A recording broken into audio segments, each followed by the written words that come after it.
ଜୟ ରାମ ଶ୍ରୀରାମ ଜୟ ଜୟ ରାମ ସଙ୍କଟ ମୋଚନ ଜୟ ହନୁମାନ।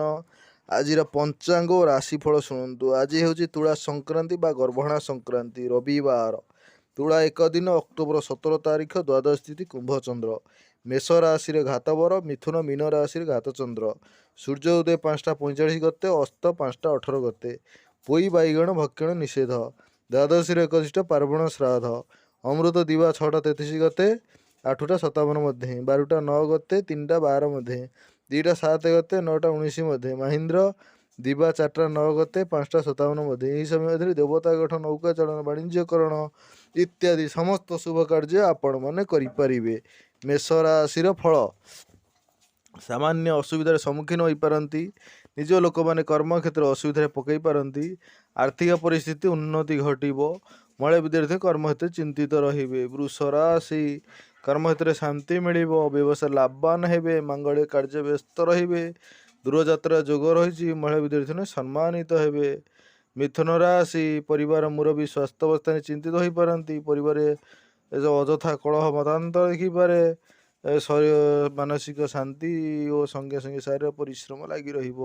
କର୍କଟ ରାଶି, ଆର୍ଥିକ ପରିସ୍ଥିତି ଲାଗି ରହିବ। ଶାରୀରିକ ସାମାନ୍ୟ କଷ୍ଟ ଭୋଗିବେ। ପରିବାର ଶାନ୍ତି ମିଳିବ। ବ୍ୟବସାୟରେ ତଥା କର୍ମକ୍ଷେତ୍ରରେ କ୍ଷତିଗ୍ରସ୍ତ ହେବେ। ନିଜ ଲୋକ ଶତ୍ରୁତା ଆଚରଣ କରିବେ। ମହିଳା ବିଦ୍ୟାର୍ଥୀମାନେ ବିରୋଧ ହେବେ। ସିଂହ ରାଶି, ଆର୍ଥିକ ପରିସ୍ଥିତି ଉନ୍ନତି ଦେଖାଦେବ। ଲାଗି ରହିଥିବା ସମସ୍ୟା ସମାଧାନ ହେବ। ବନ୍ଧୁ ମିଳନ ଯୋଗ ରହିଛି। ମହିଳା ବିଦ୍ୟାର୍ଥୀମାନେ ସୁସମ୍ବାଦ ପାଇବେ। କନ୍ୟା ରାଶି, ବନ୍ଧୁମାନଙ୍କ ସାହାଯ୍ୟ ପାଇଁ ସମସ୍ୟା ସମାଧାନ କରିବେ। ସନ୍ତାନମାନେ ସ୍ୱାସ୍ଥ୍ୟ ଚିନ୍ତିତ ରହିବେ। ବ୍ୟବସାୟରେ ଅପବ୍ୟୟ ଘଟିପାରେ।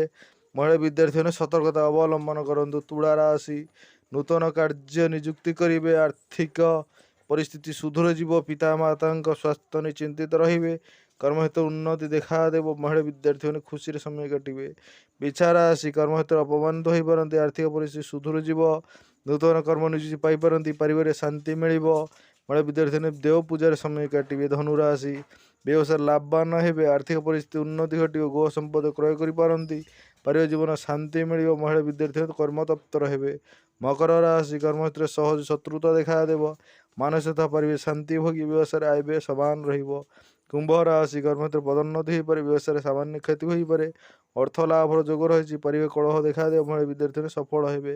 ମୀନ ରାଶି, ଆର୍ଥିକ ପରିସ୍ଥିତି ଉନ୍ନତି ଦେଖାଦେବ। ଲାଗି ରହିଥିବା ସମସ୍ୟା ସମାଧାନ ହେବ। କର୍ମକ୍ଷେତ୍ରରେ ସହକର୍ମୀମାନେ ସହଯୋଗ କରିବେ। ପରିବାର ଶାନ୍ତି ଦୂର ହୋଇ ମହିଳା ବିଦ୍ୟାର୍ଥୀମାନେ ଉପକୃତ ହେବେ। ଧନ୍ୟବାଦ।